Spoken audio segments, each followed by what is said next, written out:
Hello everyone. आज हम लोग यहाँ पे इस वीडियो में डिस्कस करेंगे सस्टेनेबल डेवलपमेंट गोल्स को याद करने की एक इजी सी ट्रिक। कोई शॉर्ट ट्रिक नहीं है, बस एक सिंपल स्टोरी है जिसके थ्रू हम इसे आसानी से याद कर सकेंगे। पहला तो मैं आपसे यही कहूँगा कि इसे मल्टीपल टाइम्स लिखिए तो उससे ज़्यादा जल्दी याद हो जाएगा।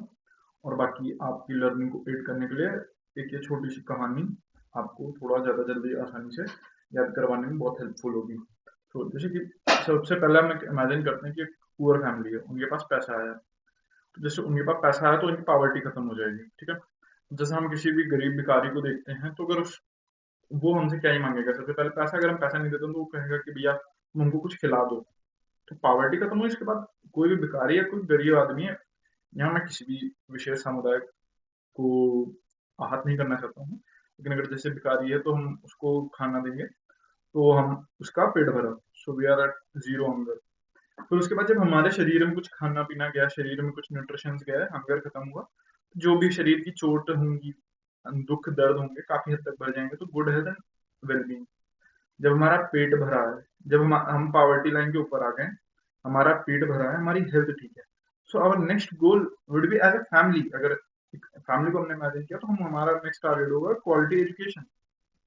क्वालिटी एजुकेशन, फिर क्वालिटी एजुकेशन में भी हम जेंडर इक्वालिटी देंगे कि अगर प्राइमरली अगर हम मेल चाइल्ड को पढ़ा रहे थे तो अब हम फीमेल चाइल्ड पे भी ध्यान देना स्टार्ट कर देंगे। We will be promoting gender equality. अब एज अ फैमिली, ये जितना भी हमारे टास्क थे, ये एज अ फैमिली है जो हमने इमेजिन करा है। उस इमेजिनरी फैमिली के, ये फैमिली के फर्स्ट 5 टास्क थे। उसके बाद जब उनकी पावर्टी लेवल से वो बाहर आ गए, उन्होंने जेंडर इक्वालिटी कर ली, सब चीजों से ऊपर आ गए। अब वो अपने चारों तरफ के जो अपना स्टैंडर्ड है उसको बढ़ाएंगे कि वहां पे अगर उनका खराब पानी आता था तो आरओ लगवाएंगे, वहां पे साफ सफाई पे ध्यान देंगे, सैनिटेशन साफ करवाएंगे, पानी साफ करवाएंगे, and they will be at a better quality life. उसके बाद जब पानी हो गया, उस जगह पे हम रहने लगे, तो अब हमारा होगा कि अफोर्डेबल और क्लीन एनर्जी पे हम ध्यान दें। कि जैसे अगर पहले लकड़ी जला के या चूल्हा पे काम हो रहा था, तो अब हम एलपीजी पे जाएंगे। तो it would be about affordable and clean energy.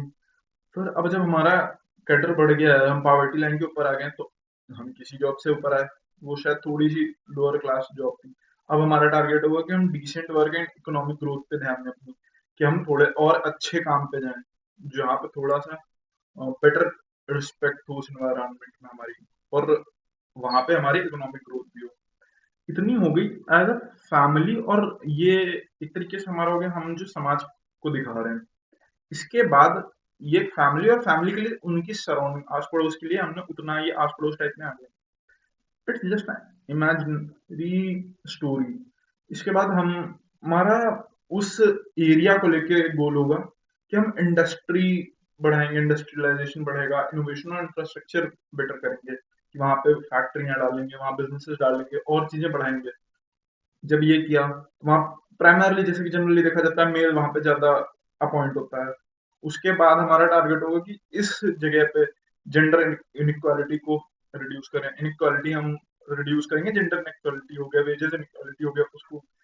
फिर ये सब जहां हमने जैसे फैक्ट्रीज वगैरह डाली, और वहां पे मेन हमारा काम होगा कि यहाँ पे सिटीज सस्टेन करें, यहाँ पे जो भी हमारा कम्युनिटीज हैं वो सस्टेन करें, नॉर्मल वेलबींग लाइफ वहां पे सस्टेन कर पाए। अब इसके बाद हुआ कि हम रिस्पॉन्सिबल कंजम्पशन और प्रोडक्शन कर पाए। जो भी हम एनर्जी प्रोड्यूस कर रहे हैं उसको रिस्पॉन्सिबली कंज्यूम भी कर सकें और प्रोड्यूस भी कर सकें। It's quite, let me check it once, am I correct about it? Yes. तो हम जो भी चीजें कंज्यूम कर रहे हैं वो भी एक रिस्पॉन्सिबल वे में हो, और जो प्रोडक्शन है वो भी एक रिस्पॉन्सिबल प्रोडक्शन हो, ना कि ऐसा नहीं कि अंधाधुंध कुछ भी प्रोड्यूस कर रहे हैं। अब जैसे कि ये सब हमने चीजें कंज्यूम की, प्रोड्यूस की, हम बेटर रिसोर्सेज पे आए एलपीजी पे। तो अब हमारा एक टारगेट होगा अपने एनवायरमेंट को लेके बेसिकली, कि अब हम क्लाइमेट एक्शन पे ध्यान देंगे कि हम जो भी चीजें प्रोड्यूस कर रहे थे उससे हमारा क्लाइमेट पे जो इफेक्ट पड़ रहा है उसको हम थोड़ा सा कम कर सकें, वो एक बेटर पोजीशन पे आ सकें। उसके बाद हम जानना चाहेंगे कि बिलो वाटर मरीन स्पीसीज हमारे पास क्या है, क्या अंडर वाटर लाइफ है, या जो भी चीजें हम उससे पता कर सकते हैं।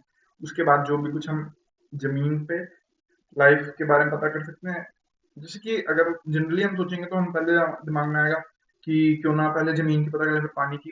तो ये एक कंफ्यूजन हो सकता है। तो भाई मैं इससे एक बात करना चाहूंगा कि जैसा कि हम लोगों ने सुना ही होगा कि लाइफ ओरिजिनेटेड फ्रॉम वाटर, तो पहले पानी से जिंदगी जमीन का ही। तो it would be easier analogy to remember that we first thought about life for water because life originated from water. It's ये हमें पता ही है कि यार पानी से ही जिंदगी आई, फिर जमीन का आई। इससे हमें पता कर सकते हैं लाइफ बिलो वाटर, फिर life on land.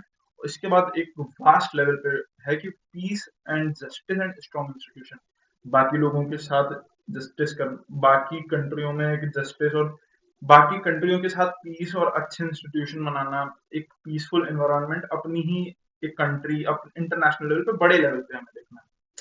So that's it from my side. Thank you.